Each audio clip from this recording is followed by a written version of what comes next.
if you think Kevin Durant needs redeeming, then I don't think that this did it. Steph Curry won that game for Golden State last night. You have to pick one guy, you'd pick Steph, not KD. KD is the weapon that is supposed to put Golden State totally out of reach of anyone else. Yet here they are in a Game 7. In fact, as I said earlier, they were lucky to win Game 7 on the road against a team. The reason they're on the road is the team was better than them in the regular season, had a winning record against them in the regular season, and won more games, obviously. And that team was missing one of their two best players and had an historically awful shooting night, and therefore Golden State won the game behind Steph Curry. Steph was actually their best player, and the reason they won and made that run, sparked the third quarter thing, the whole thing.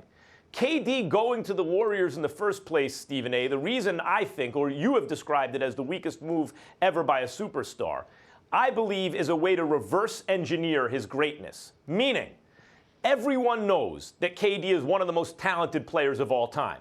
But the equation the media uses, and Michael Wilbon made this point with you, Stephen A., the other day on SportsCenter coverage, it's the players who impress this upon the media as much as vice versa. Hey, championships, we want to win championships. So the way the culture of sports in the NBA but American sports is, if you're not an all-time great, you're not one of the 10 best, whatever, unless we can count those rings. So KD's like, oh, okay, I got to be one of the best players on a championship team, multiple championship teams to really solidify my place as an all-time great. I'll join that team. But that's reverse engineering it. Because the whole point of winning those championships with you as one of the best players, let's say one of the two best players at least, is that you're so great that you can lead the team to the championship. But he joined a team that had already won one and won 73 games and barely lost one.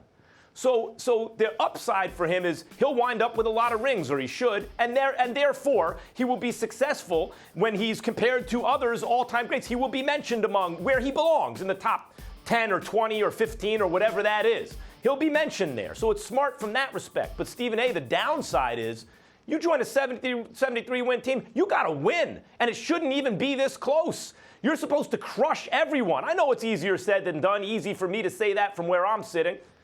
But that's the truth. That's the way people are going to see it. So redeem, if you think KD needs redeeming, then the answer is no. He wasn't the best player. He wasn't the reason they won, and they shouldn't have been in a Game 7 on the road in the first place. I'm not going to lie to you. Sometimes I wonder why you even talk basketball. Sometimes I just wonder about it because you try to psychoanalyze stuff that doesn't need to be psychoanalyzed. Listen, every game is not going to be a blowout. Every contest is not going to be a blowout. As a matter of fact, a lot more often than not, when your skill set is so elevated above everybody else, one of the biggest challenges that you face is the fact that you take those talents for granted, which is why the moments matter. See, over the course of a game, we saw LeBron James take over in Game 7. They didn't blow Boston out. And we all know that there's nobody on Boston that's on LeBron James' level. But what happens is that when you're the greatest in the world and everybody is striving to bring their A game, sometimes they don't bring their A game, but they bring A-level energy. And when you have that to deal with, you pace yourself and you toy with them and you just wait for when the moment calls for it. And then you remind them there are levels to this and you simply are not on it. It's not always about blowing somebody out. Sometimes it's about showing up when the moment calls for it. And I'm saying that Game 7, particularly in that second half, last night, called for it. Steve Kerr was uncharacteristically annoyed when he was talking to my buddy David Aldridge on TNT last night in the first quarter because they were down 5, but he was like, some of the worst basketball we played. I don't know what the hell is going on. They went away from the game plan.